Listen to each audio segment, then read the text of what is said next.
Woo! Hey, good morning. It's Conservative Cat on Cities 92.9, the news and talk of Bloomington Normal. So do appreciate you tuning in each and every single morning. Well, let's jump right in. Tim Walz, he was asked why he lied about being in Hong Kong during the Tiananmen Square massacre, and he gave a not so pretty answer. I watched the debate last night. Yes, the vice presidential debate, and like I said yesterday, it's one of the most consequential debates because typically it goes presidential debate, vice presidential debate, and then you have two more presidential debates. That's not the case here. We're not going to see anybody from either side for a long time. Okay, until the election, we're not going to see anything from Donald Trump, Kamala Harris in a debate format. So this was the last debate of the season. So this was a very consequential debate.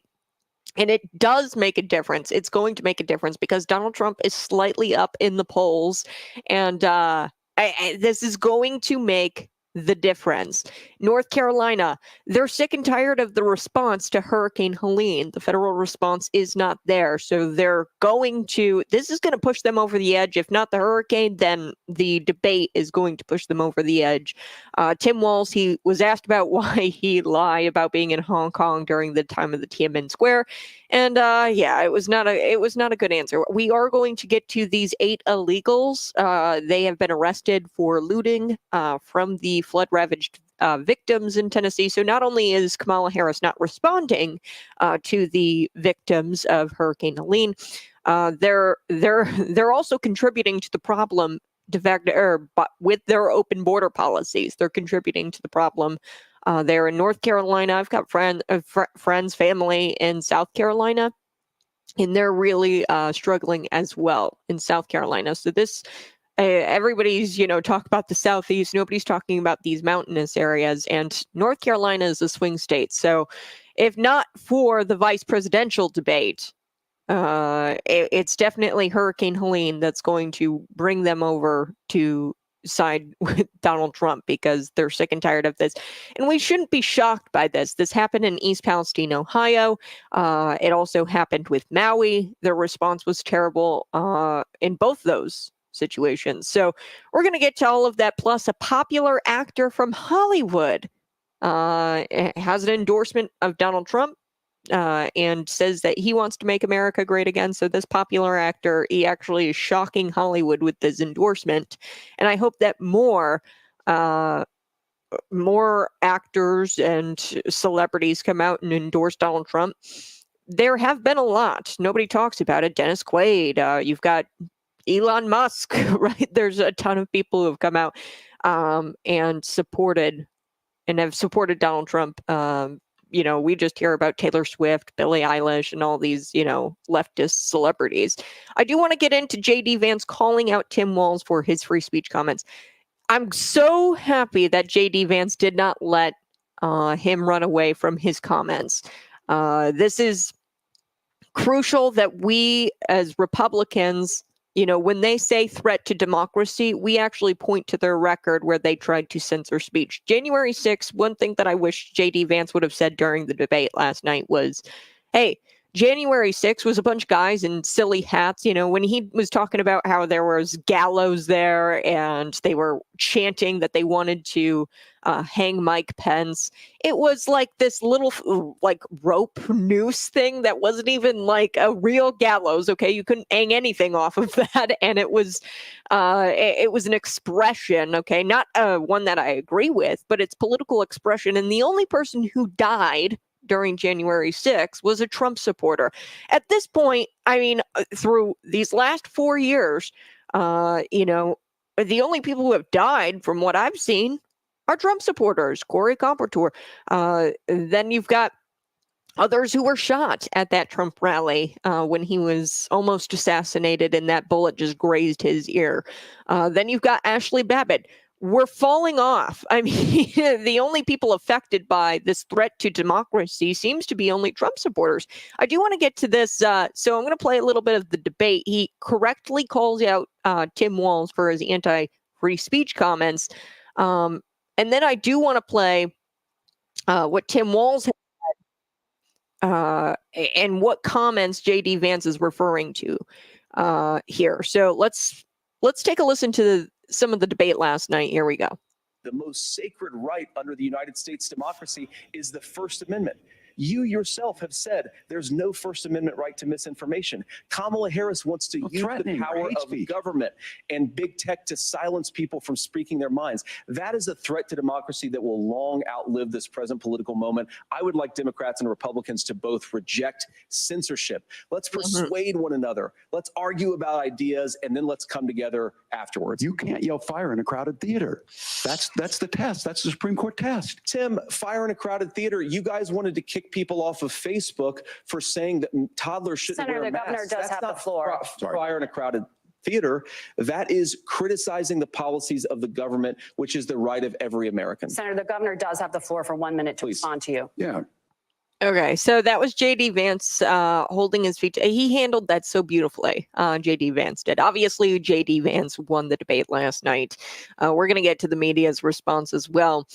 But here's Tim Walz. I think we need to push back on this. There's no guarantee to free speech on misinformation or hate speech, and especially around our democracy.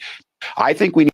See, they don't define what misinformation is. They don't define what hate speech is, and that's the problem. Okay, you can hate something, and that speech should be protected. For example, I hate Hitler, right? I think everybody can say with a straight face, I hate Hitler, and nobody's going to, say, oh, that's, hateful and you should be prosecuted for that, Kat. Nobody's going to say that because there's things in life that are perfectly acceptable to hate. So who is going to be the arbiter of what is and isn't hate speech, and what hate speech is acceptable and which hate speech isn't acceptable? They are the biggest threat to democracy, and J.D. Vance handled that beautifully. Walz, at some point in the debate, he was like, are you going to say that the 2020 election was free and fair, or do you think the 2020 election was stolen? Look, this democracy is messy, and J.D. Vance talked about this. Democracy is messy, especially when it came to the abortion issue and giving it up to the states. He goes, sometimes it's messy, and sometimes we don't like it, but that's democracy. And debating these issues and debating the results of the election. I mean, January, what was it? He kept bringing up this date, January 20th, was when Donald Trump gave up power to Joe Biden. He peacefully transferred over power to Joe Biden. I don't know many dictators that would do that. Okay. And that wasn't like, that was the date for him to leave office, and he left office peacefully. He even told supporters, go to the Capitol and peacefully and patriotically make your voices heard. He said that in his speech. So it's democracy to contest the election and the election results. Okay, I just early voted. I saw, and this is so dangerous, vote no. This is so dangerous, and Illinois always subverts your First Amendment rights. And this is just another example. I early voted, and I saw this question on there, and it talks about how election workers or election officials, people who conduct elections, they want to make it illegal in Illinois. Well, it's already illegal to threaten people. Okay, you shouldn't be threatening people. You shouldn't be threatening to harm people or intimidating people. But they want to make you held civilly liable as a candidate if you intimidate election workers, which is very vague. Okay, intimidation could be something as simple as, hey, I don't understand how I lost this county. Can we recount this? There's a few discrepancies here, and I think that I'm entitled to a recount. Okay, this is democracy. And, Illinois wants to make it to where you are sued into oblivion if you even dare question the experts, question your election officials.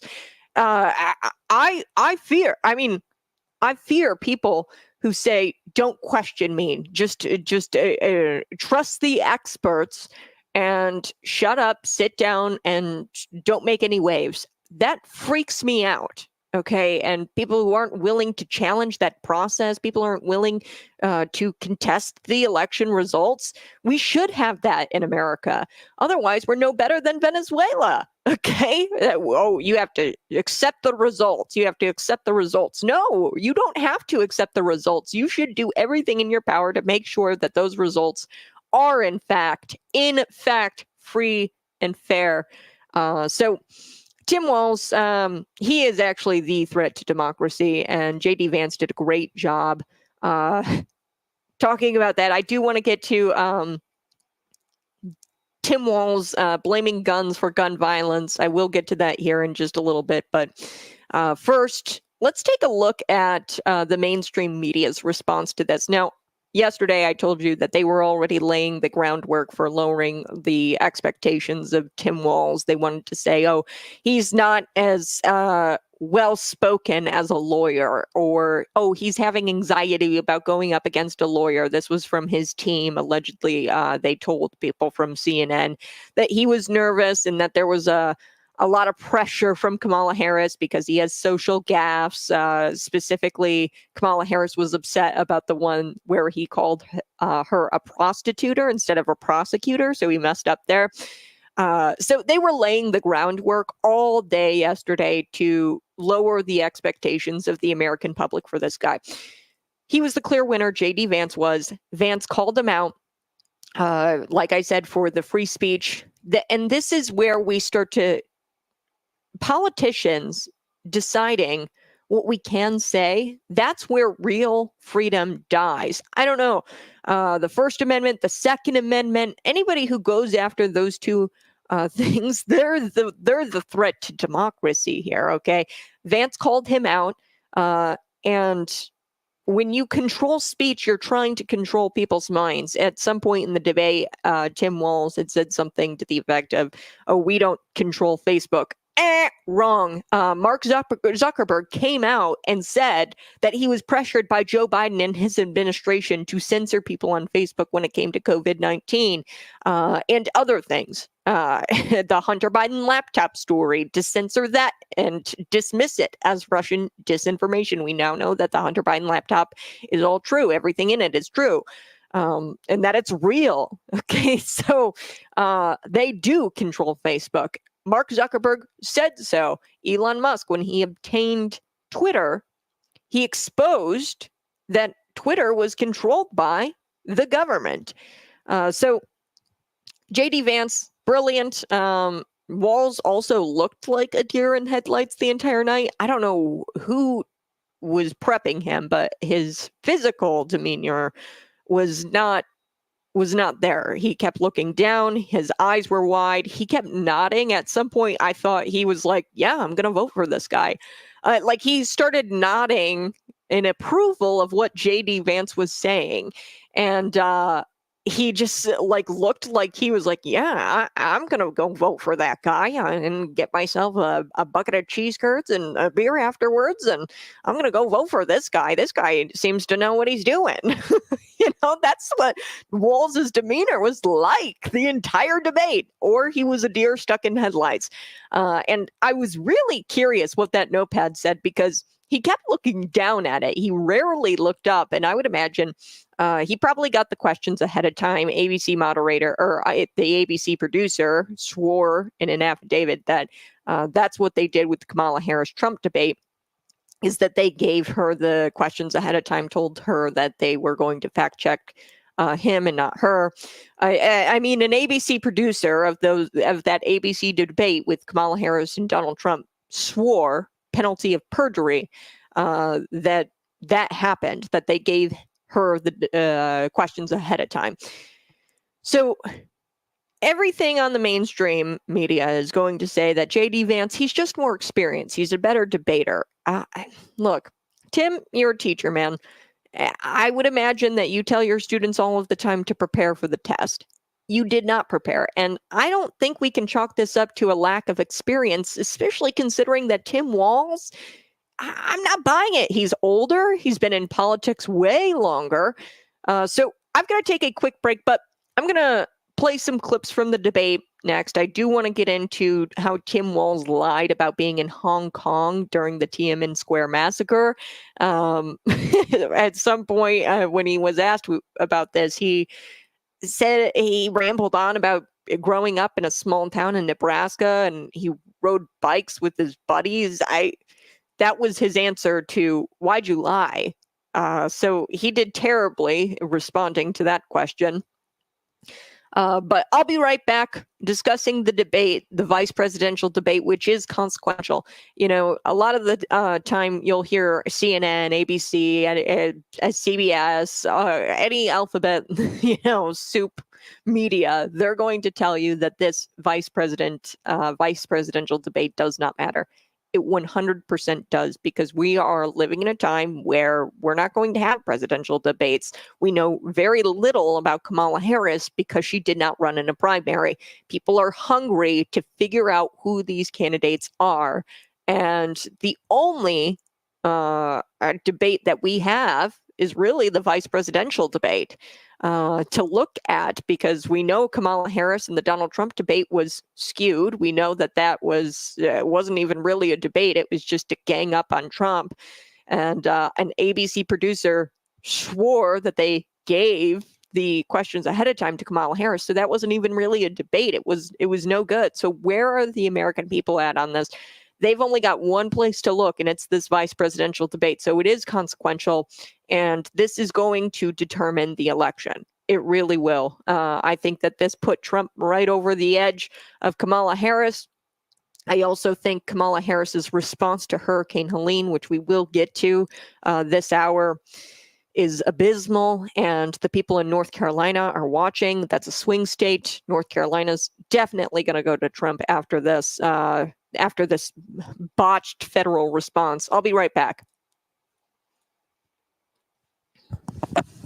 Hey, good morning. So do appreciate you tuning in each and every single morning. Smash that like button if you're watching. Subscribe to the YouTube channel. Yes, we are going to get to JD Vance. There's so much. I don't even know where to start. I watched the debate. This is very consequential. I do want to get to the Hong Kong lie. And I think that Tim Walz did not answer this directly.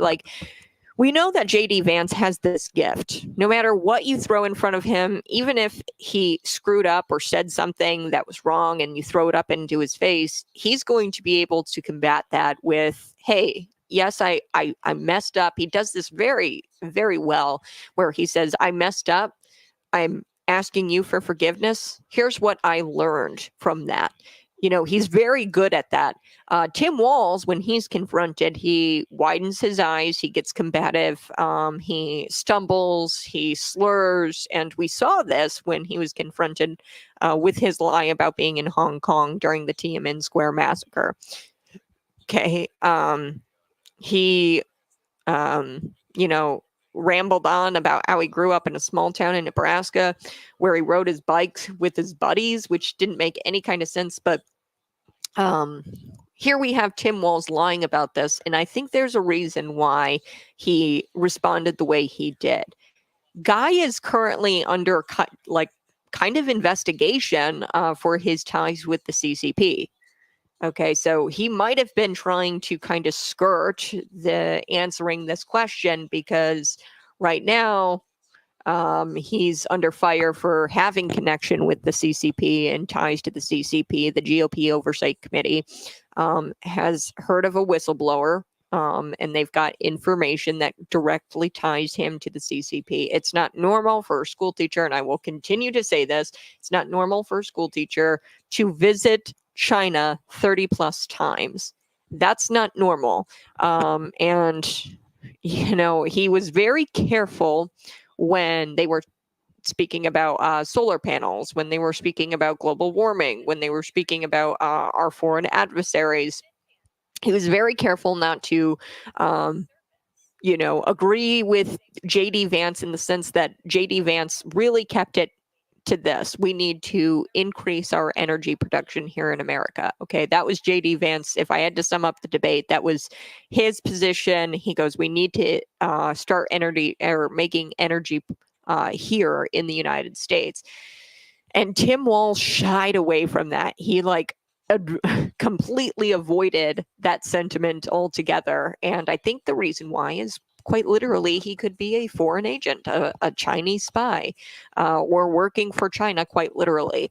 And it makes sense. Okay, we know Joe Biden is in the pocket of the Chinese. We know that Kamala Harris and the Biden administration, they are like this with the Chinese.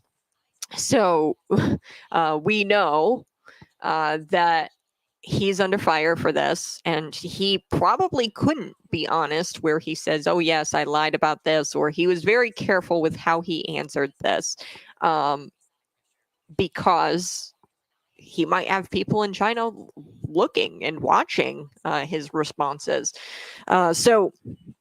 And you'll see Kamala Harris do the same thing. You know, when she says, I'm going to go after companies who price gouge, she goes, not all of them price gouge. Most of them don't price gouge. Some of them, you know, price gouge, and I will be going after those corporations. So she's very careful about how she says that, because she doesn't want to offend her donors and the Chinese corporations who exist here in the United States and or who exist overseas and give everything to the United States, or sell everything over to the United States, made in China. You guys see it. So she's very careful of how she talks about these foreign adversaries. Okay. Tim Walz is very careful. Could it be that the Chinese, they work for the Chinese? They work for the CCP. Is that why they're pro-communism? I don't know. But I thought it was interesting, his response. He skirted around the question. I will play the clip where he actually lies about this in 2014. He lied, and then he had to admit he lied about being in Hong Kong in 1989 during the Tiananmen Square massacre. And he was, in fact, in Nebraska during the Tiananmen Square massacre. So I also want to talk about how J.D. Vance has never lied about his military background. Walz did. And this guy, he has trouble putting sentences together, much like Kamala Harris. He is better at it than Kamala Harris, I will say that. But he always points the finger at everybody else, and he makes himself out to be the victim when he's caught in a lie, or when he's caught in a pickle on the debate stage. He makes himself the victim. Okay, and he did this several times. Like, for example, the military background thing. Walz lied about that, and his excuse was, "Oh, I don't have great grammar sometimes. Me no understand words good." You know, that was his excuse, and he made himself the victim. J.D. Vance never does that. He takes ownership, and that's what true leadership looks like. And he did that consistently on the debate stage.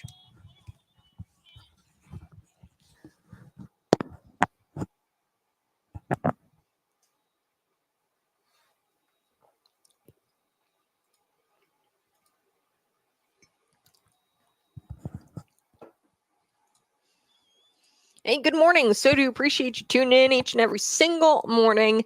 Yes, the vice presidential debate is consequential. Why? Because we're not getting any more presidential debates. This was the last debate of the season.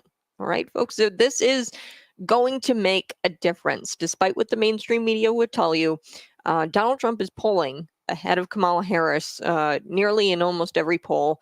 Not by a whole lot, but this might just tip him over the edge and secure that win that we so desperately need here in America. So before I took the break, I was telling you about, Tim Walz and how they're saying that he's just not as experienced as J.D. Vance. Look, I get J.D. Vance is a lawyer, went to, Yale. He likes to say that all the time and make fun of J.D. Vance for making something of himself and succeeding in life and coming from nothing and, working his way up to the top.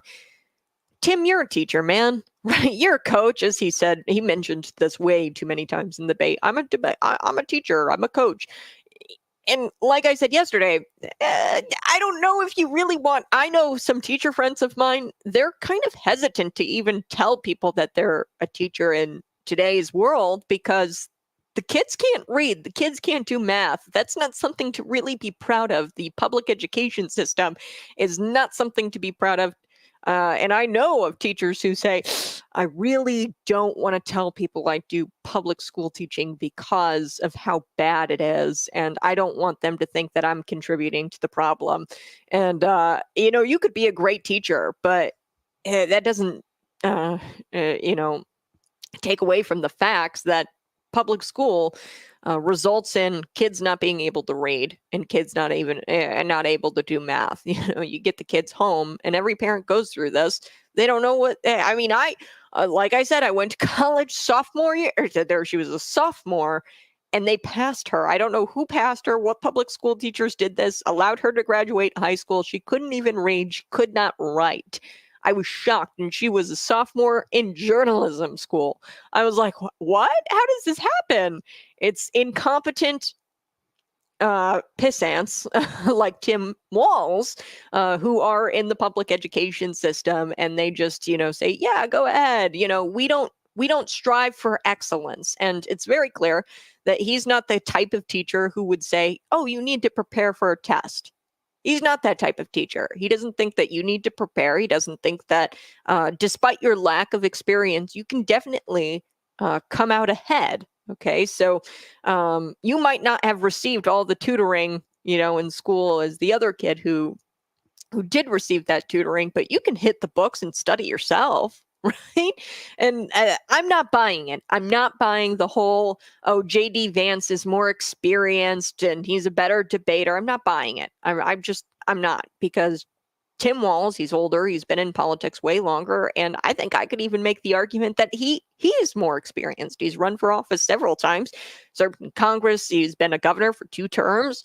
What do you mean? He's not a good public speaker. JD Vance has been at this for a lot less time. He's not been in politics very long at all. Okay, I do want to get to this clip. Let's take a listen to this. Here we go. Governor Walz, you said you were in Hong Kong during the deadly Tiananmen Square protests in the spring of 1989. But Minnesota Public Radio and other media outlets are reporting that you actually didn't travel to Asia until August of that year. Can you explain that discrepancy? Yeah, well, and to the folks out there who didn't get at the top of this, look, I grew up in small rural Nebraska, town of 400, town that you rode your bike with your buddies till the streetlights come on, and I'm proud of that service. I joined the National Guard at 17, worked on family farms, and then I used the GI Bill to become a teacher, passionate about it, a young teacher. My first year out, I got the opportunity in the summer of '89 to travel to China. 35 years ago, be able to do that. I came back home and then started a program to take young people there. We would take basketball teams, we would take baseball teams, we would take dancers, and we would go back and forth to China. The issue for that was to try and learn. Now, look, my community knows who I am. They saw where I was at. Look, I will be the first to tell you, I have poured my heart into my community. I've tried to do the best I can, but I've not been perfect. And I'm a knucklehead at times, but it's always been about that. Those same people elected me to Congress for 12 years. And in Congress, I was one of the most bipartisan people, working on things like farm bills that we got done, working on veterans benefits. And then the people of Minnesota were able to elect me to governor twice. So look, my commitment has been from the beginning to make sure that I'm there for the people, to make sure that I get this right. I will say more than anything, many times I will talk a lot. I will get caught up in the rhetoric. But being there, the impact it made, the difference it made in my life, I learned a lot about China. I hear the critiques of this. I would make the case that Donald Trump should have come on one of those trips with us. I guarantee you he wouldn't be praising Xi Jinping about COVID. And I guarantee you he wouldn't start a trade war that he ends up losing. So this is about trying to understand the world. It's about trying to do the best you can for your community. And then it's putting yourself out there and letting your folks understand what it is. My commitment, whether it be through teaching, which I was good at, or whether it was being a good soldier or was being a good member of Congress, those are the things that I think are the values that people care about. Governor, just to follow up on that, the question was, can you explain the discrepancy? All I said on this is I got there that summer and misspoke on this. So I will just, that's what I've said. So I was in Hong Kong and China during the democracy protests went in. And from that, I learned a lot of what needed to be in governance. Oh, wow. I had to play that whole thing for you, okay? So he goes on to this rant about how he grew up in a small town in Nebraska and he rode bikes with his buddies. It's very weird. Okay, point is, he wasn't at the Tiananmen Square massacre, but he was definitely at the VP debate massacre. Okay?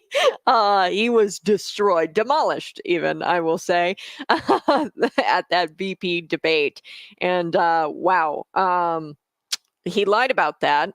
And I want to make sure that I play the receipts here because a lot of people will say, oh, Kat, he didn't lie about that. It's the media, or they're ganging up on him and he wasn't lying. He just misspoke. No, here it is from 2014. Okay, here's the incident.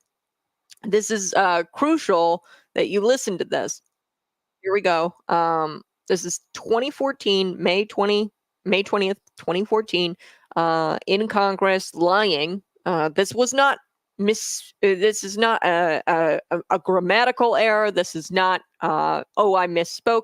He deliberately lied to people about where he was during the Tiananmen Square massacre. Here as a young man, I was just going to teach high school in Fosan in Guangdong, and was in Hong Kong in May of '89. And as the events were unfolding, several of us went in, and I still remember the train station in Hong Kong. It was a large number, especially European, I think, very angry that we would still go after what had happened. But it was my belief at that time that the diplomacy was going to happen on many levels, certainly people to people, and the opportunity to be in a Chinese high school at that critical time seemed to me to be really important. And it was a very interesting summer, to say the least, because if you recall, as we moved in that summer and further on, and the news blackouts and things that went on, you certainly can't black out news from people if they want to get it. And I can still clearly remember the fall when the Berlin Wall fell and what was happening. As a young man, that wasn't, he didn't misspeak. Okay, he deliberately lied. He admitted he lied about being in Hong Kong in 1989 during the Tiananmen Square massacre, and he was in fact in Nebraska. And this is just one of many lies. Okay, we know that J.D. Vance has never lied about his military background. We know that Tim Walz did. And the best excuse that this guy can come up with every single time he's caught in a lie is, oh, I misspoke, or, oh, I have trouble putting sentences together. My grammar isn't great. And I mean, come on, this is the kind of person you want as the president's right hand? I don't think so. You couldn't pick a more radical, pathetic buffoon. And I don't know what is up with the Democrats, why they keep, it seems like, they keep picking like worse and worse candidates. Okay. They started out with Barack Obama. At least he could speak. And then they've got Joe Biden as vice president. Then he runs. And then he picks a vice president who's even dumber than he is. And then she picks a vice president who's even dumber than she is. And worse. Look, I don't know why they keep picking candidates. It's almost as if they want to lose. I don't know. I don't know what this is with the Democrats. But anyway, I will get to J.D. Vance completely demolishing the moderators. There was a great clip. They try to fact check him, and then he tries to fact check the moderators. They try to mute his mic before he can fact check the moderators. And it's really just a fantastic clip. We are going to get to some of the mainstream's response to the vice presidential debate. I told you about one already. They lowered the expectations all day yesterday to try to get you to think that, oh, Tim Walz was going up against a big bad lawyer. J.D. Vance, yeah, he might be a lawyer. He might be more well-spoken. However, I don't want to blanket statement this and say that he has more experience on the debate stage. This guy has been in government, Tim Walz, for years, decades, right? Congress, governor. What do you mean? At this point, he should be a public speaking pro. Maybe it's the fact that he avoids the media. That's why he's so bad at public speaking. If he wanted to do better on the debate stage in the theatrics of it and like the presentation of the debate, if he wanted to be better in that sense, then he should have been practicing, right? And getting out there in front of people and actually interviewing. That's what J.D. Vance has been doing. He's been practicing his craft. But these people don't believe in excellence. They don't want America to be excellent. They don't even want themselves to be excellent. So I've got to take a quick break, but we're going to be right back with more from last night's vice presidential debate.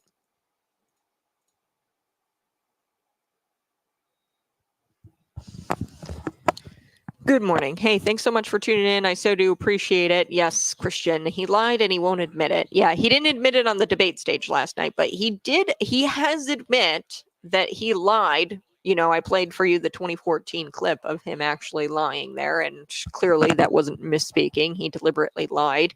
Now, I don't know if it was just to, I don't know what the reason would be to lie to say you were somewhere and you actually weren't. To give him more clout, to make him seem more popular. I mean, I don't know why he would lie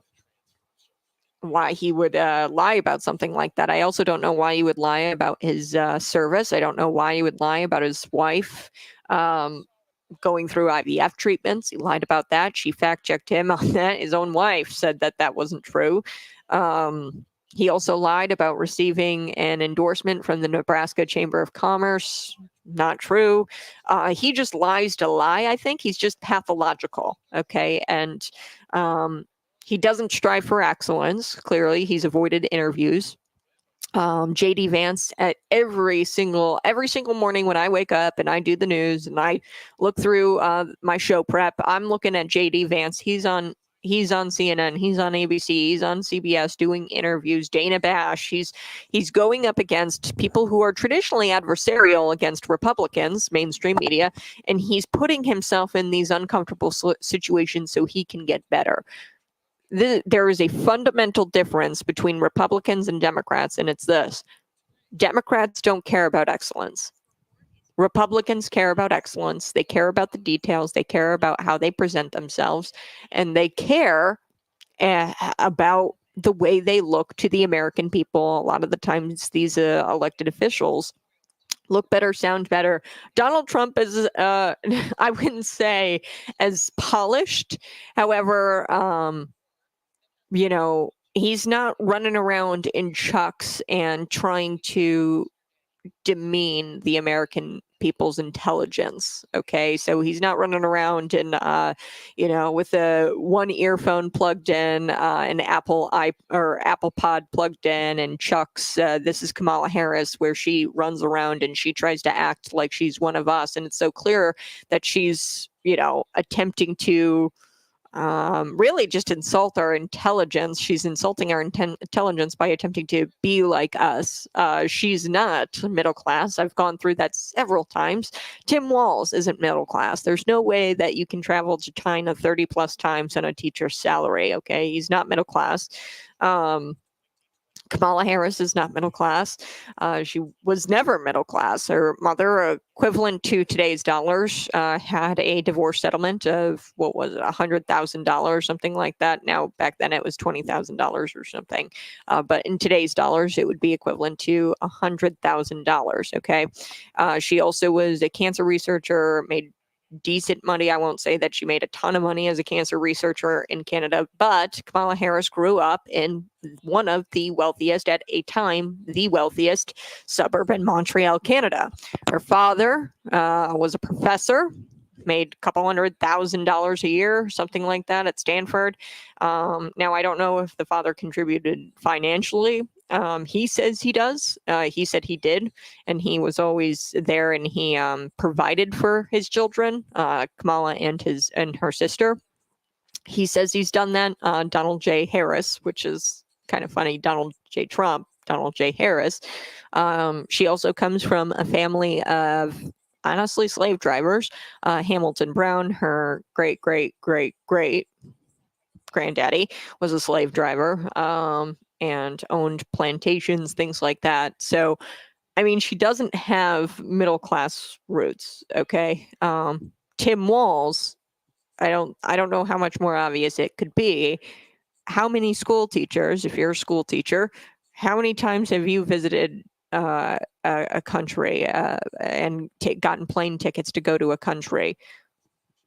Not 30 plus times, I'm willing to bet. Okay. And it's odd that he goes there so often. I mean, does anybody else think that's odd? Let me know in the comment section.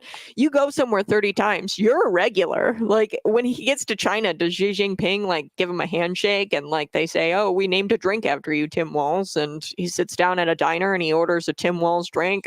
You know what I mean? Like you visit a restaurant like 4 times, you're considered a regular. So it's just peculiar. It's very odd. We are going to get to the media's response. I think that's very interesting. Of course, the JD Vance is a better debater thing. That's stupid. He's been a politician for years, way more years than JD Vance is. They also, Chris Cuomo's reaction to this was really interesting. I'm starting to like Chris Cuomo. I never thought I'd say that, but I'm starting to like what he's got to say. I think he might be waking up. I hope he's waking up. And we're going to get to the media's response because I've got a super cut that you've got to listen to.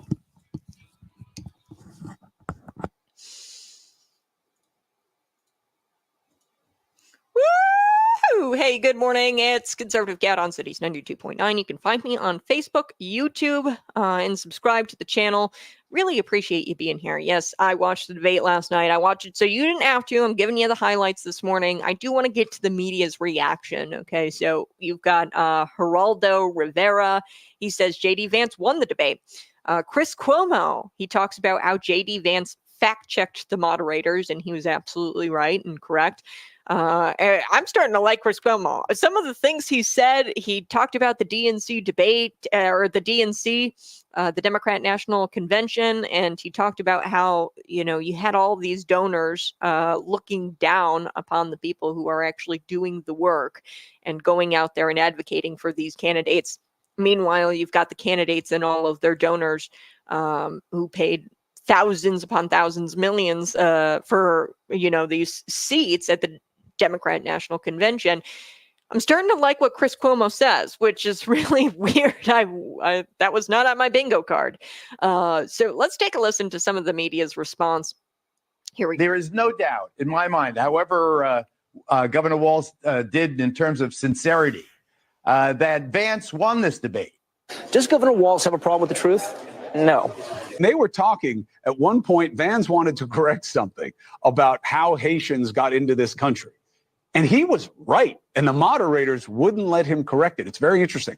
But at the beginning, the two issues driving the campaign right now are Harris has a big deficit on the economy. Harris has a big deficit on immigration. And Republicans were happy tonight and Democrats a little bit nervous that on those two issues, Vance carried it.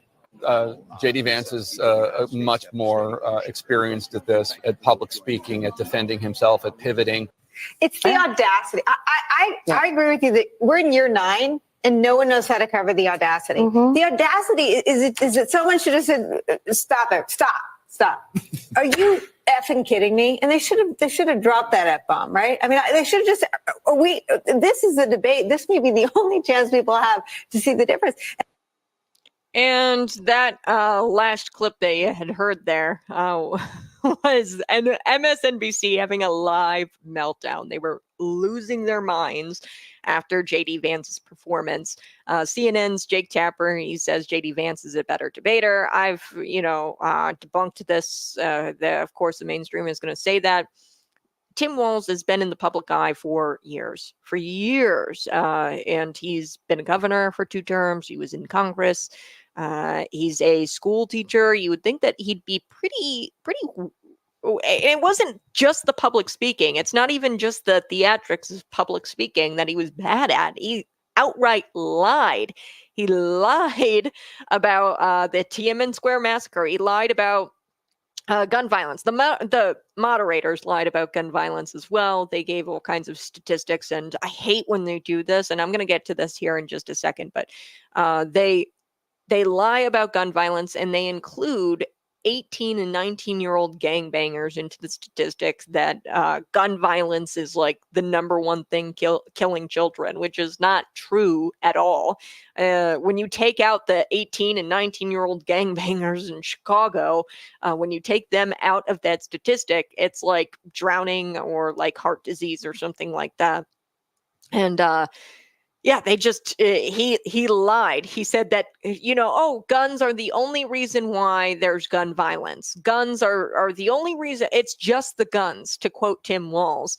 And he didn't even want to talk about the mental health issues, how America has a mental health crisis, and and comparative to the rest of the world, we struggle in that area. He didn't even want to talk about it. He just wanted to talk about the guns. He goes, "It's just the guns."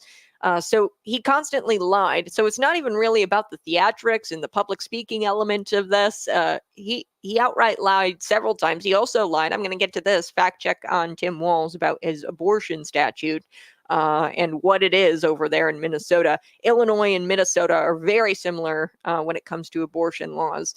We're going to get to that. I got to take a break. I'm up to the end of the segment here, but we're going to be right back. It's Conservative Cat on Cities 92.9. Hey, good morning. So do appreciate you tuning in each and every single morning. Yes, we are going to fact check Tim Walz on his abortion stance. JD Vance came out and said, hey, this is the policy. And he, in fact, legalized abortion up to the 9th month in Minnesota. And that is true. Yes, he did. The statute says this. Illinois and Minnesota are the only ones who also have something that is just barbaric and disgusting. So in Illinois and in Minnesota, what happens when you have a botched abortion? Okay, when you go and you get an abortion and the baby comes out, God forbid, oh, this is just so tragic, alive. What you're supposed to do in every other state except Illinois and Minnesota, what you're supposed to do is provide medical care for that baby and try to get that baby to live. Okay, that is the protocol if that baby comes out alive during a botched medical or surgical abortion and the baby comes out alive. What you're supposed to do is provide medical care. And there's I think a total of 8 babies in Minnesota. I think 5 of them died. 2 of them were placed in comfort care and then they died shortly after. I don't know how many exactly, but it's not a whole lot. It's very uncommon for babies to be born because the abortion procedure is very barbaric and it's designed to kill the baby. You break its limbs. Things like that, but it kind of depends on where you for example, the abortion pill, that has been something that happens quite often is you expel the baby and the baby could come out alive. And only in Illinois and only in Minnesota do they have it to where if that baby is born and it's born alive, you provide it comfort care. So you wait until it dies and you provide it comfort care. So you drug it up and you wait until it dies. Now, in every other state, what the protocol is medical care. You're supposed to try to save that baby's life. Tim Walz, got to fact check him on that. The statute clearly says that there's no limitations on abortion in Minnesota, and that's very clear. He talks about how teen pregnancy is down in Minnesota, and it's of course it's down in Minnesota because all of the teens are getting abortions. Okay, and that's why there's no pregnancies. It's because they terminate their pregnancies. And he brought up the Amber Thurman thing as well, Tim Walz, and I've discussed this at length several times because Amber Thurman, she was the reason why she died. I mean, I hate to say that, but it's true. Your choices caused you to die. She went down to North Carolina, decided to take these abortion pills, was late to her surgical abortion. Didn't stay in North Carolina to access the free health care that was provided to her at that clinic. Went and took these abortion pills. She had 2 children, and those abortion pills ultimately killed her because and they cause you to bleed out Okay, she bled out, she passed out, then she went to the hospital. The hospital did not kill her. And if the medical professionals didn't perform a D&C like they were supposed to, that's on them. The law is very clear. There's a provision within the law that says, hey, you have to save the life of the mother, and you swear a Hippocratic oath, okay, as a doctor. I mean, you're a medical professional. You're supposed to save the life of your patient. I don't know how much clearer it could be, for doctors to, save the life of a mother. And if they're not doing that, then that's malpractice, and they should be held accountable for that. But yes, so there were tons of lies from Tim Walz. J.D. Vance did not lie about Obamacare, saving Obamacare, that Trump saved Obamacare. That's Republican propaganda. Kevin, good morning. I know you. LOL, the moderators didn't lie. Of course, you always have alternative facts. You lie right here. A disservice to the public. Kevin, good morning. So glad you're here. No, the moderators did lie, okay? And I can pull up the stats, the numbers. They continued to say that gun violence is the number one thing that kills children, but yet they include, and they've changed the definition of what children are. It used to be, 12 to, or what was it? It's like 12 is the cutoff age, right? The kids menu, you can't order off the kids menu until after you're 13. They've changed the definition.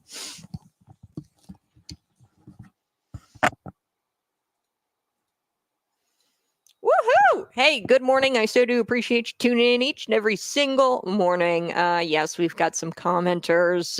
Kevin Lowry, he says, on the stream, you guys can always join me on the stream. He goes, Walz won the debate. Vance lied about Trump saving Obamacare. I will get to that here in just a second. I also want to address this comment. Moderators didn't lie.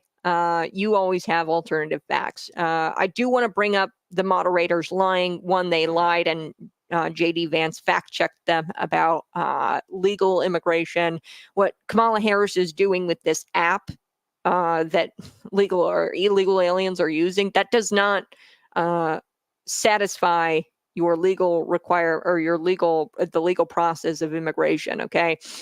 So I'm going to get to that. Also, the moderators lied about gun violence and the statistics there. So I'm going to get to all of that here on Conservative Cat at the top of the hour, coming up against a break. But we also will get to Kamala Harris's response to Hurricane Helene and how abysmal it is, and how that's going to lose her North Carolina. It's going to lose her North Carolina, which is the swing state. I'll be right back. It's Conservative Cat on Cities 92.9.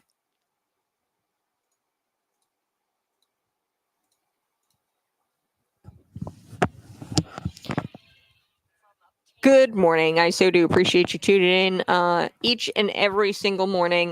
Gun violence. I want to start there, and then I'll get to the saving Obamacare. Trump. Tim Walz was very. All right. Let's first get to the gun violence. The left does this all of the time. They use these statistics. They manipulate the statistics to say that gun violence is the number one thing that's killing children. When you go to a restaurant and you order off a kids menu, there's a reason why you can't order off the kids menu when you're 13 years old, because you're not considered a child anymore. You're a teenager. They're two different things.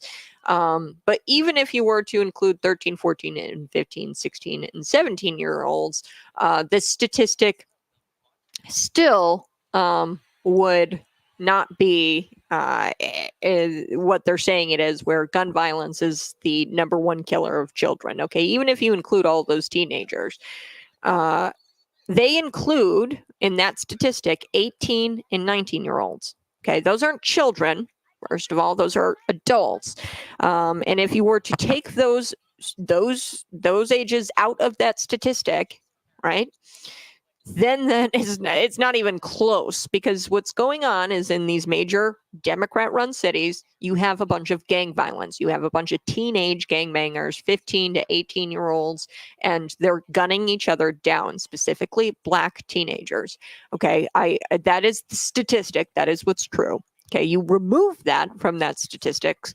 Gun violence does not kill children by far. I think it's like heart disease and drowning is up there. Car accidents is up there. Okay. So those are the number one killers of children, and also abortion. Your response every single time to what's the number one killer of children? Abortion. Okay, these people don't care about the lives of children. These people are clubbing the babies, or well, I don't want to say clubbing because then people are going to say, oh, that's a lie. I'm exaggerating, of course, but they make no mistake. Tim Walz is pro killing children out of the womb. Okay, it's Minnesota law. It's also Illinois law, where you provide comfort care versus the medical care for children. Once there's like a botched abortion, you're supposed to provide medical care in every other state besides Minnesota and Illinois. Okay, so that's the number one killer of children right there, if you include abortion. But outside of abortion, I think it's like heart disease and drowning, something like that. When you remove that statistic of the 18 to 19-year-olds gunning each other down in these major metropolitan areas like Chicago, okay, by far, it's not even close. As soon as you remove the 18 and 19-year-olds, gun violence isn't even in the equation. Okay, so the moderators lied when they said gun violence is the number one killer of children. Lie. That's a lie. J.D. Vance didn't even address that. And I think that it's good that he didn't address it, because he talked about mental health crisis, and he talked about, the root causes of gun violence. Guns don't kill people. People kill people. Okay. And J.D. Vance kind of stuck to that sentiment. Unfortunately for Tim Walz, he just lost the election 100% for Kamala Harris with this one quote: "It's just the guns." To be that naive and to not even talk about the mental health crisis that is going on in this nation is disingenuous. It's disgusting, and quite frankly, I mean, that's not the quality of that's not a leadership quality. You should be looking at the entire picture. And Tim Walz wants to look at just guns. He said it. He goes, "It's just the guns." What? Are you kidding me with this? No, it's the mental health crisis. All these places, who don't, all these other countries who don't have guns in their country, they don't have the mental health crisis that we have in this country. And he was talking about that. And yeah, Tim Walz lost the election for Kamala Harris right there when you say it's just the guns. Be very careful of people who go after your First Amendment and your Second Amendment. I could see him running. Yeah. At the end of the debate, I look over at my husband and I say, yeah, there's no way this guy isn't going to be president in 2028. Like, either way, we're getting a J.D. Vance presidency. This guy is an up-and-comer, and he proved himself at the debate. And this whole, he's got way more experience than Tim Walz really bothers me, because Tim Walz actually has, when you look at the political sector, he's got years on J.D. Vance. He was Congress. He was he served a couple of terms as governor. He's also a public school teacher. He should be pretty used to talking in front of people by now. But anyway, Vance carried the important issues like the economy, immigration, things that people care about. The American public is watching, by the way, the media's response to all of this. We all watch the same debate, and to claim things like, oh, Vance is just a better debater, or to call him a liar, that is going to awaken the American public. Okay. And I want to get to this. Saving Obamacare, Trump saving Obamacare. Tim Walz, the way he talks about healthcare is just flat out socialism. Okay, he's not even hiding who he is. He's a straight up communist, and he wants socialized healthcare. Okay, so Trump, healthcare. I'm not too well versed in this area. Because quite frankly, I don't need to be. I'm a young person. I don't need to know everything about the healthcare industry. And quite frankly, I don't want to because it's disgusting. However, what I do know is 4 years ago, people were finally getting or had enough money to get on private healthcare. Okay, private healthcare, and private healthcare is better than Medicaid. It just is. Okay. A lot of doctors, physicians don't even take Medicare or Medicaid. Okay. They don't even take the government crap. That's just factual. I think it's like a third of doctors actually take that stuff. And for the first time, people actually had money to go purchase their own healthcare plan that was for them, individualized for them. And there are protections in place to where these private healthcare companies have to take people on with pre-existing conditions. There's already laws in place, and it wasn't perfect under Donald Trump. I'm not going to say that the healthcare system was great under Donald Trump or perfect, but it was better than what we had with Obamacare. And he did come in and make it to where people had enough spending money by cutting taxes, making the economy great, to go out and pay for their own private healthcare. Okay, not this public sector socialist healthcare. So we're going to get to all of that here on Conservative Cat. I'll be right back.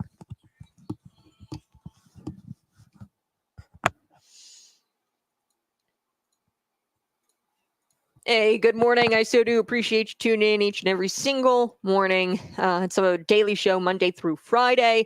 Yes, I do want to talk about Obamacare. That came up at the debate. I will get to that. People are saying, oh, Vance lied. He said that Trump saved Obamacare. First off, Vance was very clear. He said, for the first time ever under a Donald Trump presidency, people were able to afford private health care. Anytime people are able to afford private health care over Medicare, Medicaid, that's always a good thing. Why? Because a lot of times physicians don't even take Medicare, Medicaid. Okay, some physicians don't even take that stuff.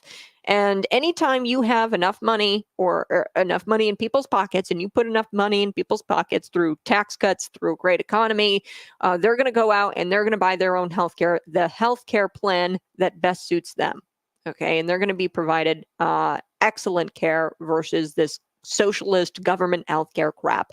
Okay, that we all know is awful, because if you've ever been on any kind of affordable healthcare plan, if you've ever been on any kind of government healthcare plan, you know it's complete garbage. You can't see the doctors you want. It's super high deductibles.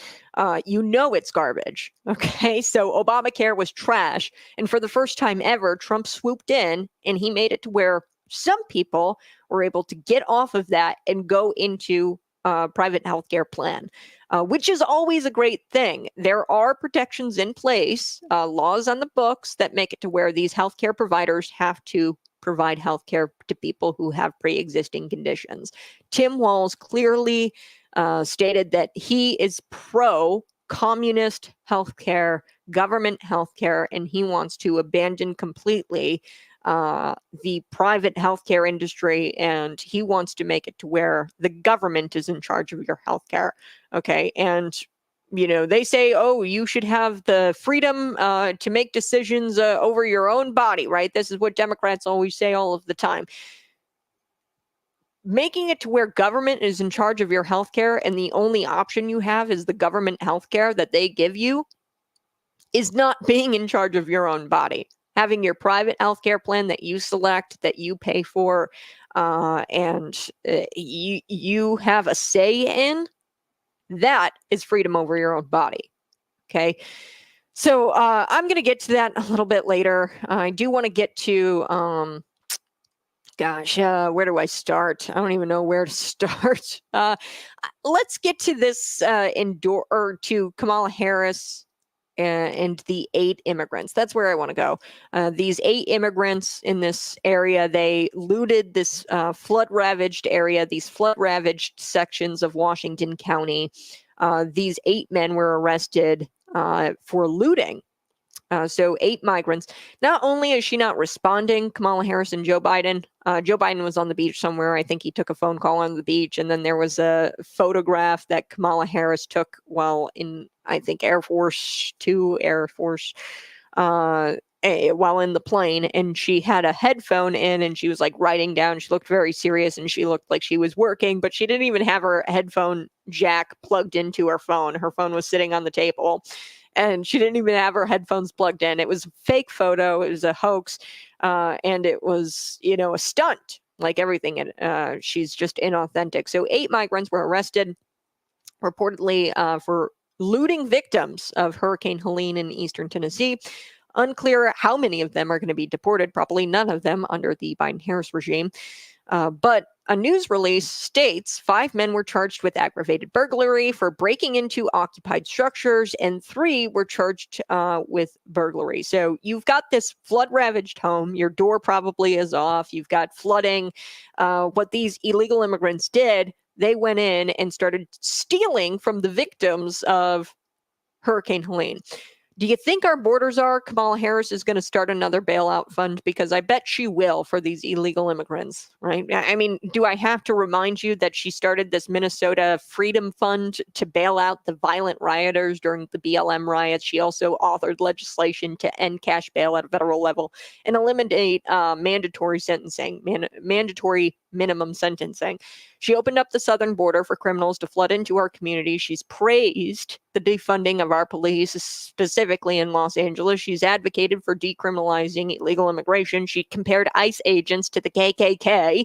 Okay, so do I have to go on? This woman is radical, and not only is she not responding to the Hurricane Helene victims, but she's also making it worse via her open border policies. So Trump called her out for barely pretending to care. And, you know, she's out there in California at a fundraiser with radical lunatic donors on the other side of the country in California. And, you know, Harris said that she and Biden, quote, remain committed to ensuring that no community or state has to respond to this disaster alone. But your actions speak louder than your words, lady. Okay, why are you on the other side of the country? Where are you? These 8 immigrants arrested for looting hurricane victims, you know, they probably have received way more government benefits, free healthcare from the government. And now you've got Americans suffering in their destroyed homes, and these 8 illegals who are stealing from those Americans probably have way more money than they do, probably have more healthcare benefits and more cell phones and everything. So while Kamala Harris was in California, we had Donald Trump in Georgia. Okay, so Trump said in his remarks, at a time like this, when a crisis hits, when our fellow citizens cry out in need, we're not talking about politics. We all need to come together and we need to get this solved. So he went to Valdosta, Georgia, and he had these large semi-trucks. He's working with Elon Musk to get internet out there, Starlink internet. He's also worked with big trucks, filled them up with gasoline, food. I mean, relief aid. I mean, there's all kinds of things that Donald Trump is doing with his own money. And it's extremely telling, okay, that while Donald Trump uses his own funds to help these victims, Kamala Harris can't even be bothered to do the same for this country with your money. Okay, she won't even take taxpayer dollars to contribute or to help these people. Donald Trump is using his own money. It's incredible how he does everything without asking for a penny in return. Okay, Donald Trump is truly a selfless person. I do believe that he's selfless. That's why they accuse him of being selfish and in it for himself. Kamala Harris is in it for herself. She constantly, every response to any question she's ever asked is, I'm middle class, or I'm a prosecutor, blah, blah, blah. That is a clear sign to me that you are totally in it for yourself. She doesn't even respect these flood victims enough to talk about it. She hasn't even addressed it. Okay, she has not given a press conference about it. Nothing. She took one photo on Twitter and she said, "I'm helping the victims," in the caption, essentially. So she has contributed even more to this crisis via her border policies. Okay, I do want to get to Zachary Levi. I think that's how you say his name. I've seen him in Shazam. He's a DC superhero. He's a celebrity. And I admire the cojones on this guy. Okay, the cojones on this guy. To be a Hollywood actor who endorsed out loud, and he's not just a small-time Hollywood actor. He's a big-time Hollywood actor. He endorsed out loud Donald Trump for president. He said, quote, "We're here to make sure that we're going to take back this country. We're going to make it great again. We're going to make it healthy again."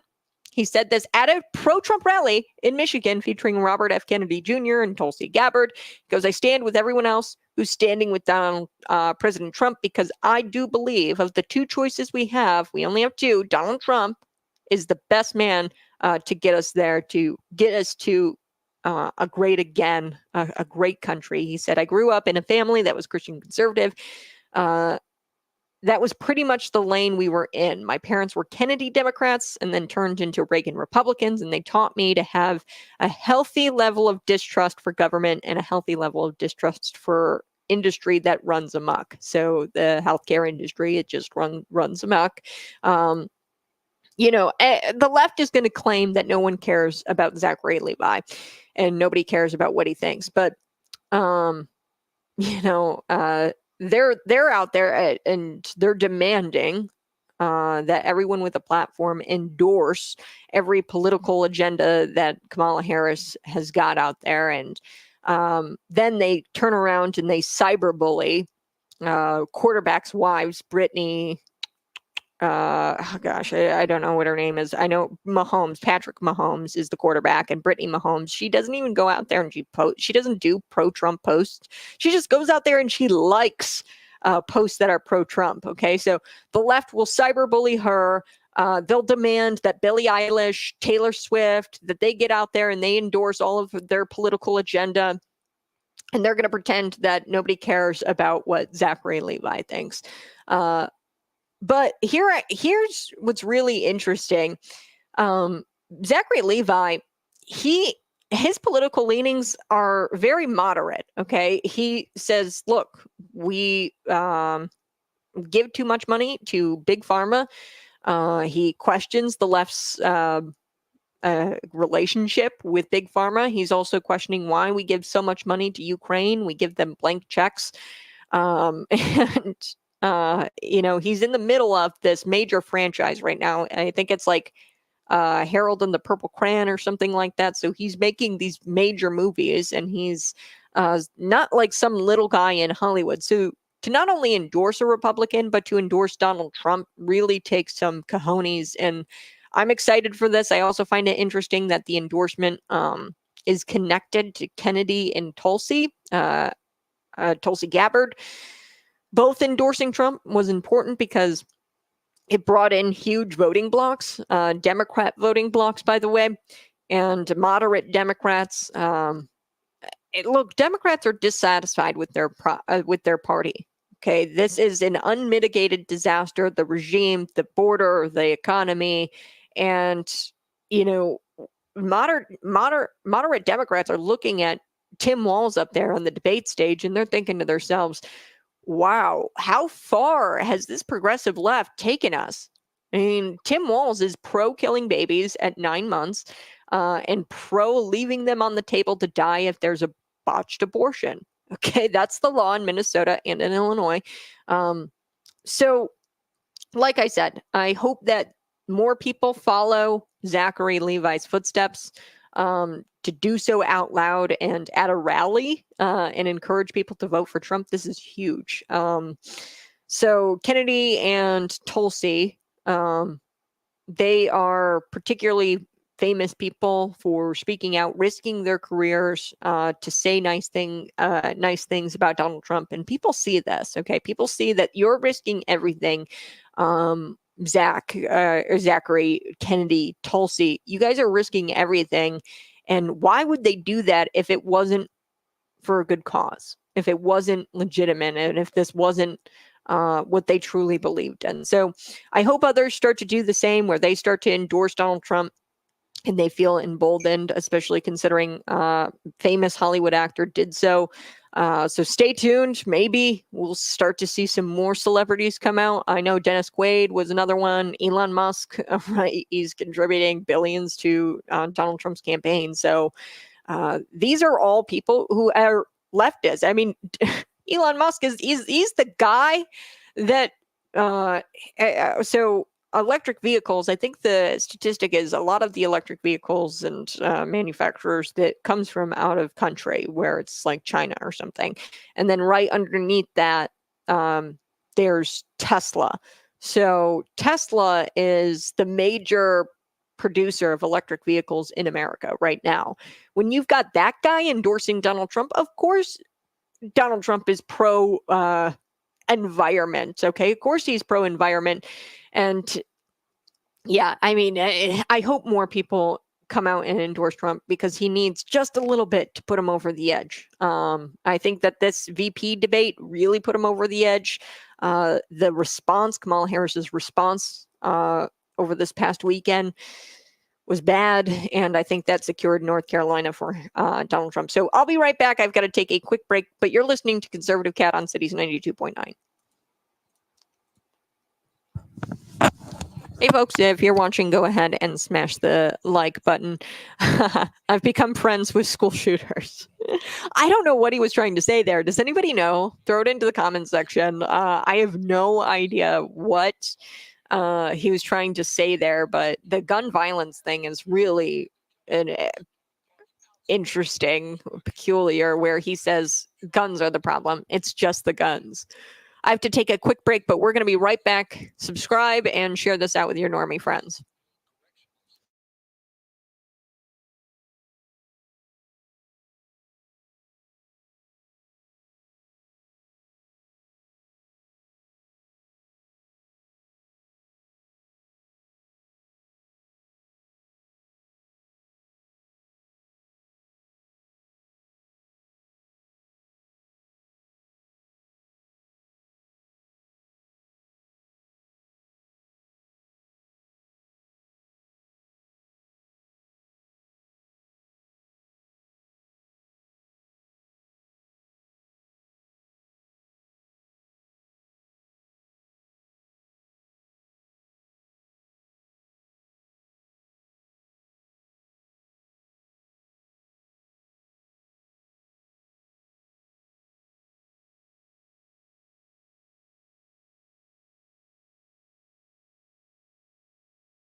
Woohoo! Hey, good morning. I so do appreciate you tuning in each and every single morning.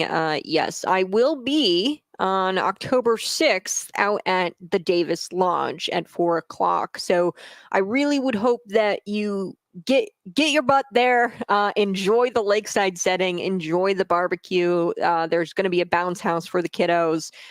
So I'll be there answering your questions about the upcoming election. And if you want to buy your tickets, you can go to McLeanCountyRepublicans.org. You don't want to miss the fun. Myself and Scott Robbins will be there. Scott Robbins from the Markley Van Camp and Robbins show. And it's going to be at the Davis Lodge in Hudson. So you can get your tickets for October 6th at 4 o'clock to 7:30. You can get your tickets at McLeanCountyRepublicans.org. Okay, so head there if you've got questions about the election. I early voted. I voted in my county. I live in Logan County, and I saw a few questions that I haven't talked about a whole lot on the show here. So on your Illinois ballot, you will see 3 referenda. I don't even know how they managed to get this on there. So the legislature, they passed an omnibus election bill, which actually attempted to remove the ability to slate candidates in the middle of an election year. The Illinois Supreme Court shut this down, where these slated candidates weren't going to be on the ballot anymore, but the Illinois Supreme Court shut that down. They said, hey, you can't change election law in the middle of an election year. These people had already gone through the process of getting petitions, things like that. They were trying to remove the ability for slated candidates to run or to slate themselves in the state house and the state senate. County board was not affected at all by this legislation. But then also with that election omnibus bill, they passed these 3 referenda questions. And I was talking about before, free speech, Tim Walz. He's gone after free speech. He says, you don't have the right to hate speech. You don't have the right to misinformation, things like that. They're attacking free speech, the Tim Walz Harris ticket. And Illinois is currently doing that with this referenda, where they say, oh, you can't, you will be civilly liable if you're a candidate and you intimidate an election worker or something to that effect. Are you, and the question is, are you for or against holding candidates civilly liable if they intimidate an election worker? Very vague. And I'd imagine that they're going to use this if they get this passed and if they craft legislation surrounding this. What they're going to do is they're going to make it to where candidates are sued into oblivion by election workers and election officials if we're simply questioning the results of the election or asking about the count. Okay, so they're going to feel intimidated by that, the election worker, and they're going to sue you. And Illinois is going to make it to where they can sue you for simply expressing your right to contest the election results, to ask for a recount, things like that. That is all within your ability as a candidate, and it's something that we should take pride in here in America, right? That we have the ability to question our elections. So that is a referenda question. There's another one about taxing the wealthy. If you make like $1 million a year, you see a 3% increase in taxes. This is the same thing as the fair tax. He's tried this several times, Governor J.B. Pritzker, to try to tax the wealthy. But we all know that just gets passed on to the consumer. Okay, so you have people who are very wealthy. If you tax them, they're just going to raise their prices on you, and effectively it's going to be a tax for all of us. Okay, so rich, poor, it doesn't matter who you are, you should be able to have the same opportunities as everybody else. Okay, we're not equity, we're actually about equality, us as Republicans. So vote no on that, vote no on the election workers thing. And then there's also a third question about IVF treatments. And it's something about how healthcare providers have to provide a IVF to women. Now, this is obviously, as a Republican and as a fiscal conservative, you say, okay, well, no, I don't want my tax dollars going to IVF. I don't want, hey, take care of your own body, right? I'm not in charge of your body. I'm not in charge of your fertility. no matter where you stand on IVF, pro-lifers, they tend to not be against IVF, but a lot of pro-lifers I talk to, they say there's abuses in the IVF treatment world where they're, discarding several embryos, using embryos for science, donating them to science, things like that. And they're manipulating women into creating all of these embryos. And then they're just going and they're killing these babies, and they're creating these petri dish babies just to kill them off. Okay. So not only is that abusive to women, but it's also abusive to the embryos, human embryos, children. And it's effective. It kills them. I think there's a nice balance that we should be able to achieve where women who need fertility help can get it, but we shouldn't have to pay for it. Taxpayers shouldn't have to pay for it. That's up to you.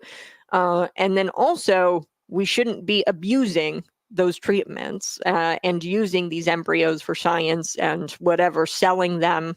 Planned Parenthood. I will never back down when I talk about Kamala Harris going after people who exposed people for selling baby parts. Planned Parenthood, there were 2 people who were selling baby parts, which is a felony, by the way. And there were a couple of people who recorded them admitting that. And she went after the people who recorded and exposed the Planned Parenthood people who were selling the baby parts. Okay. So, that's the left. That's Tim Walz ticket. That's the Kamala Harris ticket. So anyway, those are the 3 questions. There's an IVF question. There's a tax on the wealthy question. And then there's a intimidation of election workers question. Vote no for all 3. If you want my opinion, I know you guys are going to text me and they're going to say, hey, Kat, how do I vote on this? I'm just going to make it easy for you. Just vote no on all 3. Vote no on all 3. They're just trying to take away your free speech. They're trying to tax you more, and then they're trying to tax you more for people to get IVF treatments, which is not your responsibility. Everybody has personal responsibility and individuality, and if you want your IVF treatment, then pay for it yourself. There. Okay, so let's talk about Tim Walz lying abortion. Let's get to this, I guess. Well, let's start with the guns, and then I'll switch over into the abortions. Okay, the guns. Tim Walz actually tried to blame guns for gun violence. Like, guns don't kill people, people kill people. Okay, I think we can all agree on that. And J.D. Vance did a great job of kind of cornering Tim Walz on a lot of issues, because J.D. Vance has this gift where he can, and I don't even want to say it's a gift, it's just he came prepared, and he said something that nobody would disagree with, right? I mean, he stuck to the sentiment of people kill people, guns don't kill people. We need to address the mental health crisis that we have in the United States. And Tim Walz actually just blamed guns for all of it. He said, quote, it's just the guns. That's what is going to lose Kamala Harris the election. The fact that you have leadership, and that's not that's not good leadership, to completely ignore all the other factors that could be contributing to gun violence. That's just ridiculous. So let's take a listen to this. Here we go. Governor, you previously opposed an assault weapons ban, but only later in your political career did you change your position. Why? Yeah, I sat in that office with those Sandy Hook parents. I've become friends with school shooters. I've seen it. Look, the NRA, I was an NRA guy for a long time. They used to teach gun safety. I'm of an age where my shotgun was in my car so I could pheasant hunt after football practice. That's not where we live today. And several things I want to mention on this is talking about cities and where it's at. The number one where the most firearm deaths happen in Minnesota are rural suicides. And we have an epidemic of children getting guns and shooting themselves.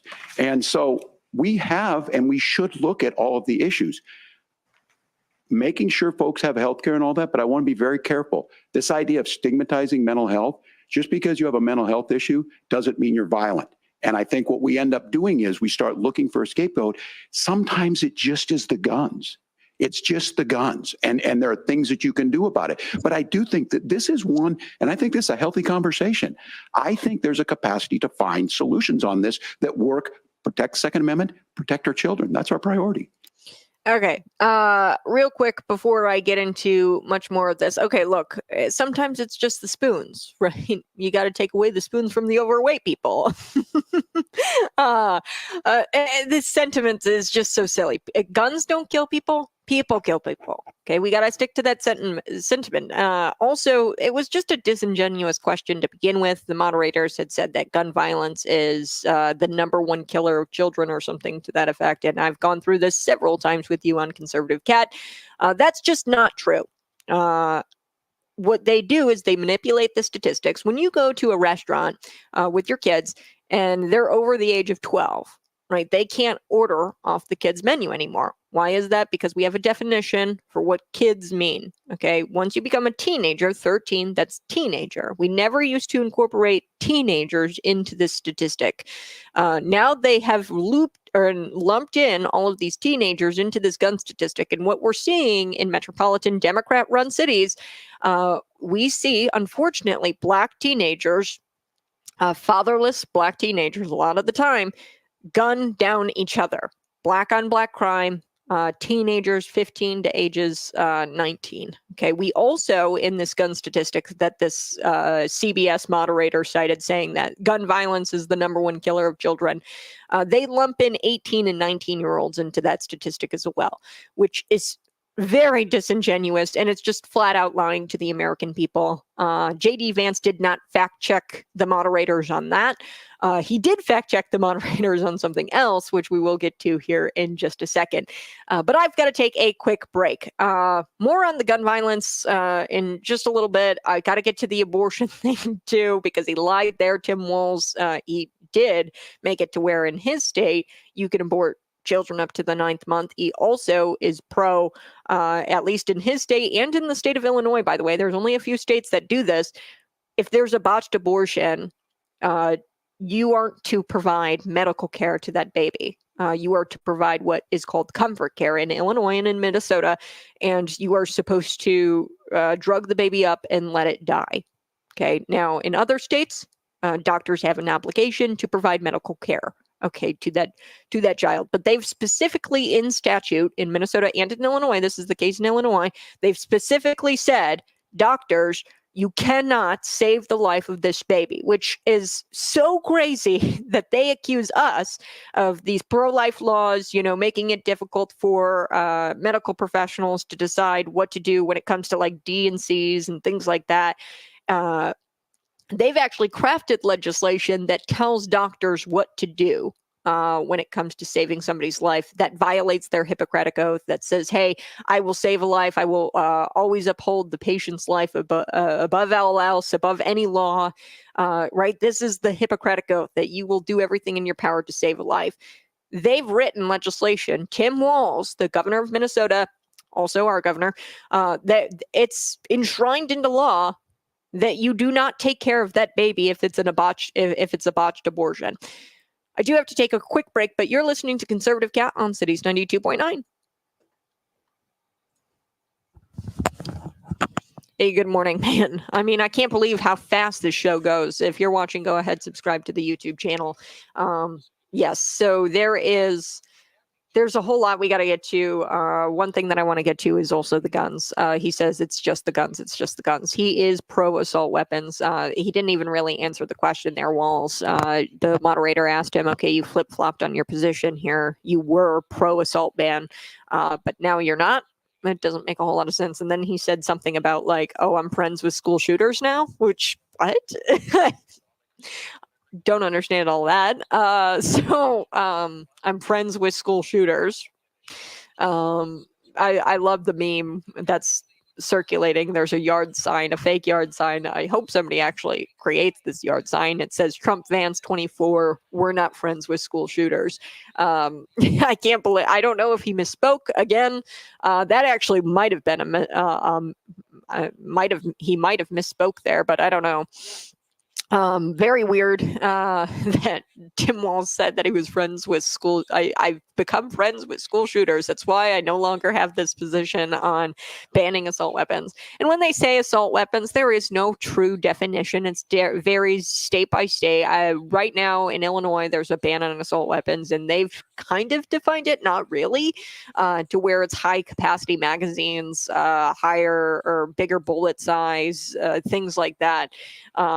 That's what they've done in the state of Illinois. So I don't know an assault weapon could be a baseball bat. If you assault somebody with a baseball bat, what are we going to outlaw baseball bats, right? And that, make no mistake, that's his position. He's only flip-flopped on it because people get really freaked out when government says, I want to take your guns away. And they know that it's a losing issue.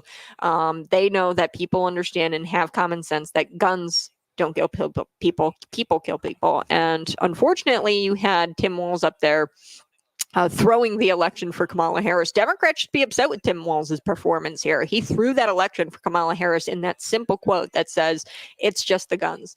That's not leadership. When you don't look at the whole picture, okay, the mental health crisis, he said, sometimes it's just the guns. It's never just the guns, okay? Somebody who has the decision to go in and shoot up a school or makes that decision to go in and shoot up a school, it's always motivated a lot of the time. I would say 99.9% of the time, those school shooters have a mental health issue in that there was a history of mental health problems, okay?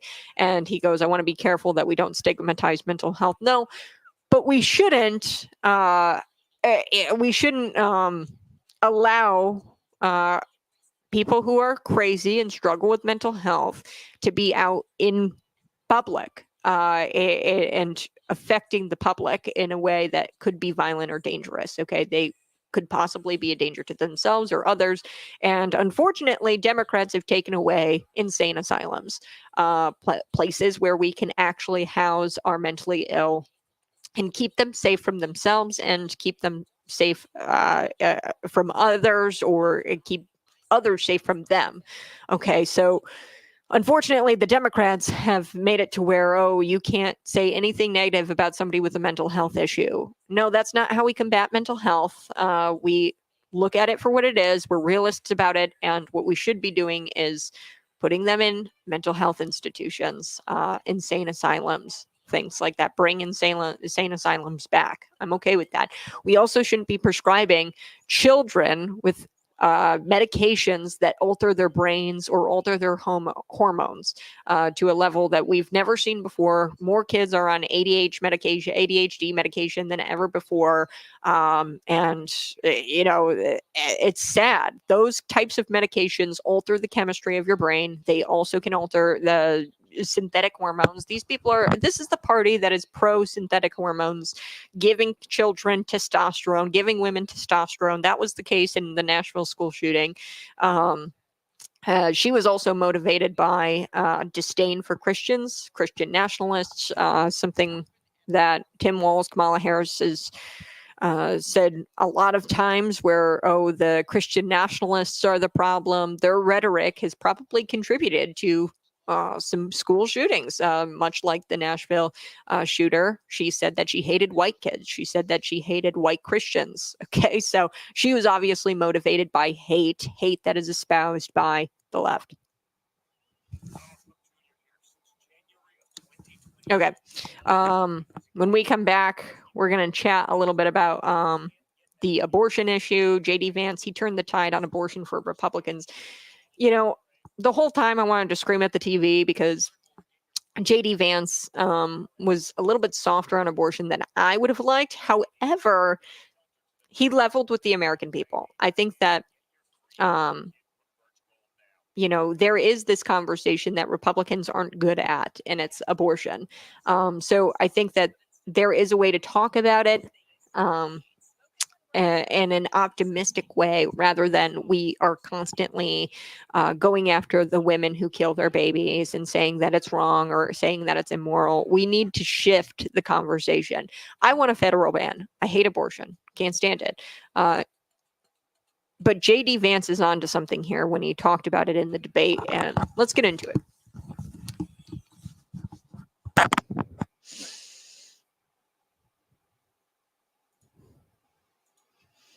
Good morning. Hey, this show just goes by so fast. To find the archived shows, just go to YouTube. Type in Conservative Cat Show. You'll be able to find me there and subscribe to the YouTube channel. Let's play this clip. J.D. Vance on abortion on the debate stage last night. You're free to disagree with me on this and explain this to me, but as I read the Minnesota law that you signed into law, the statute that you signed into law, it says that a doctor who presides over an abortion where the baby survives, the doctor is under no obligation to provide life-saving care to a baby who survives a botched late-term abortion.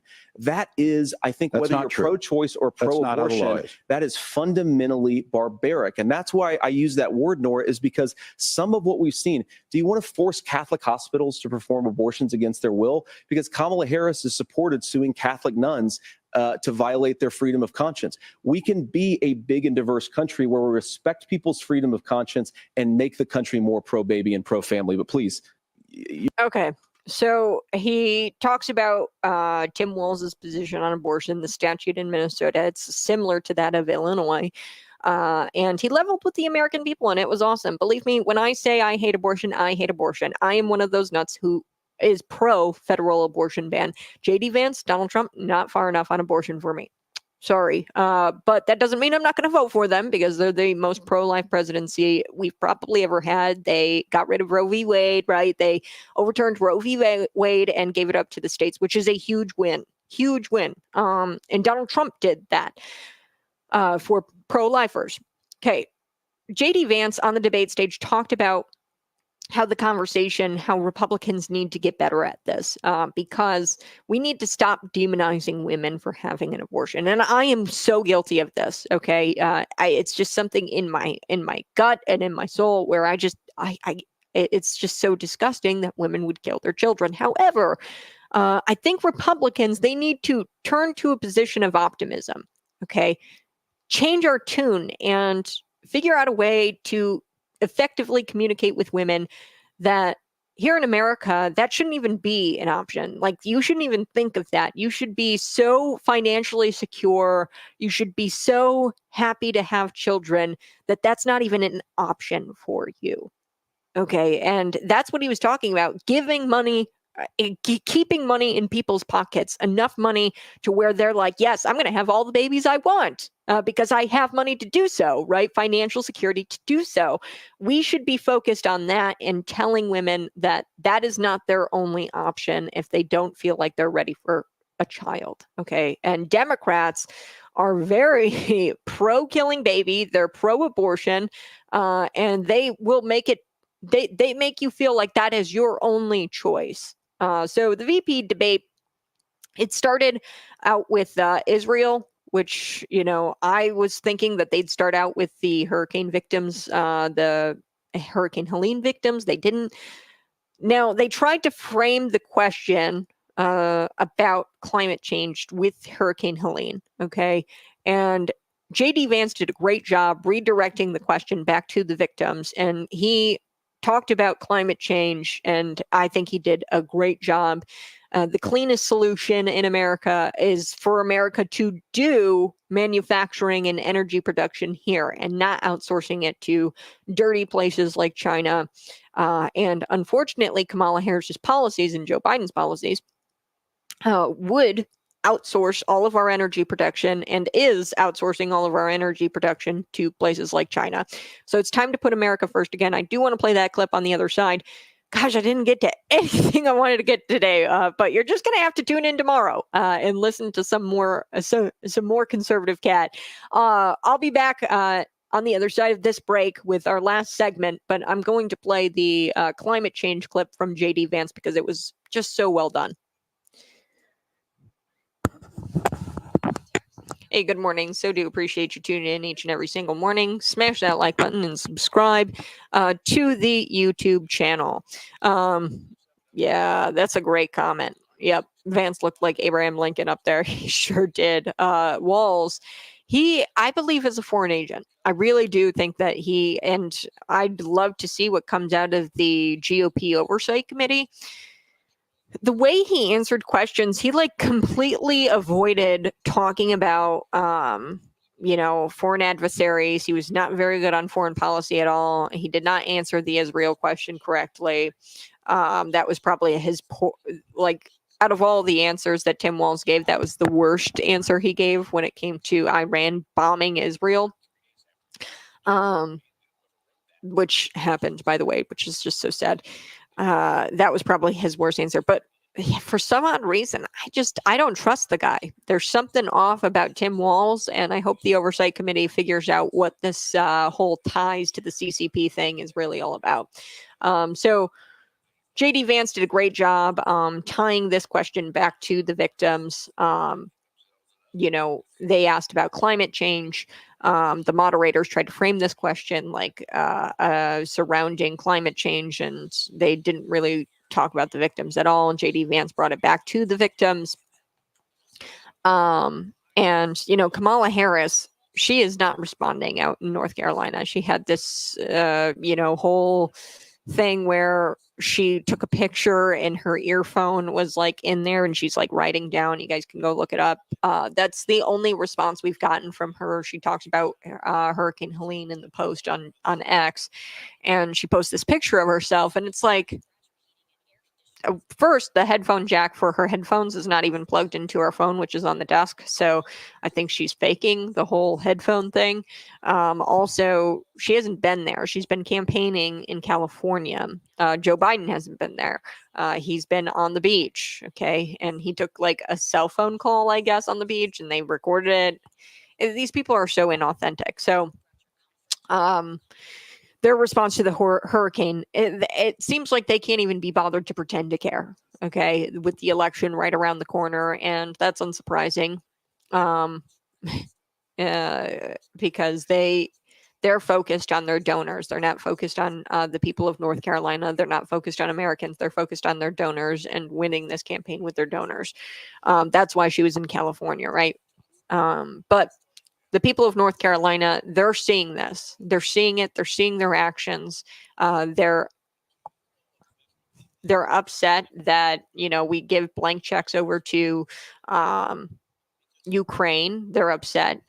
Maui, the people of Maui, they're upset that, they got, what was it, $700 per home, whereas, Ukrainians, they got like $2,500 per citizen.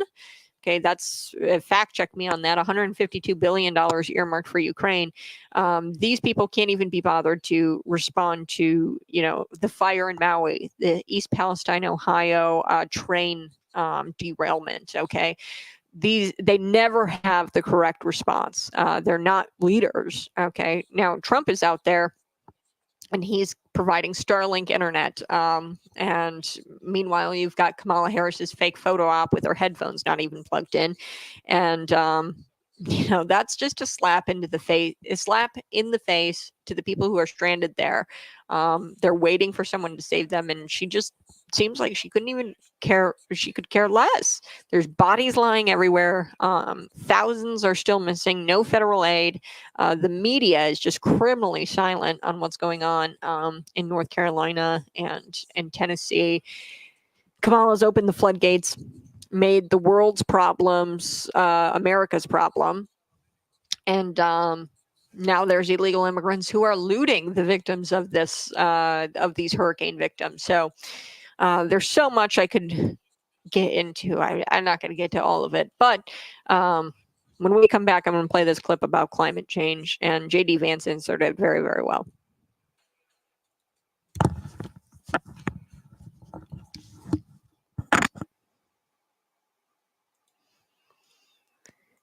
Hey, good morning. It's Conservative Cat on Cities 92.9. Let's take a listen to J.D. Vance's. He redirects the question about climate change back to the victims of Hurricane Helene. Take a listen. Let's turn now to Hurricane Helene. The storm could become one of the deadliest on record. More than 160 people are dead and hundreds more are missing. Scientists say climate change makes these hurricanes larger, stronger, and more deadly because of the historic rainfall. Senator Vance, according to CBS News polling, 7 in 10 Americans and more than 60% of Republicans under the age of 45 favor the U.S. taking steps to try and reduce climate change. Senator, what responsibility would the Trump administration have to try and reduce the impact of climate change? I'll give you 2 minutes. Sure. So first of all, let's start with the hurricane, because it's an unbelievable, unspeakable human tragedy. I just saw today actually a photograph of 2 grandparents on a roof with a 6-year-old child, and it was the last photograph ever taken of them because the roof collapsed and those innocent people lost their lives. And I'm sure Governor Walz joins me in saying our hearts go out to those innocent people, our prayers go out to them, and we want as robust and aggressive as a federal response as we can get. Let's turn. So we did a great job redirecting the question back to what really matters is the victims. Climate change is a hoax, but he talked about this. They pressed him on this about climate change being a hoax, and he said, look, Kamala Harris doesn't even believe in climate change, because if she did, she wouldn't be doing what she's doing, which is outsourcing our energy production to the dirtiest places in the world, which is China, okay? The cleanest solution for America is to bring manufacturing back here, produce energy here, because we're going to do it clean. Okay, it's time to put America first again. He flips the script on CBS in their attempt at climate change with this gotcha question. They were trying to say, oh, but Donald Trump called climate change a hoax. Well, guess what? Kamala Harris doesn't even believe in the problem herself. Okay, they're not doing anything to combat climate change by outsourcing our energy production over to China. So if the people saying it's a problem contribute to that problem, it must not be a problem. They also contribute with these tax credits for the electric vehicles. I've gone through this before. Electric vehicles are not green. They don't do anything good for the planet. In fact, you could argue the opposite. They force children to mine cobalt for these batteries, and that is a precious resource that we don't have a whole lot of, and we're forcing children to mine it. And it is a dirty process to make these batteries, and to make one electric vehicle emits way more carbon than a car would a gas-powered vehicle for 10 years. Okay, so making one of these EVs contributes to the carbon emissions way more than a gas-powered vehicle would. So these people who say that carbon is an issue, they contribute to it. Same thing with the carbon capture, right? That's a big thing here in Illinois. That process to clean that carbon and shove it down into the ground, that process itself emits a lot of carbon. So these people contribute to the problem. So it must not be that big of a problem, is it? So therefore, hoax. All right. You guys have a blessed day. I've got to go. Bye-bye. Love you so much. We're going to do it all over again tomorrow. I didn't get to a whole lot, but we're going to be covering the debate this week, and I'll have more for you tomorrow. You have a blessed day. Bye-bye. Love you. Find me on YouTube, Rumble, and Facebook. We'll talk again soon.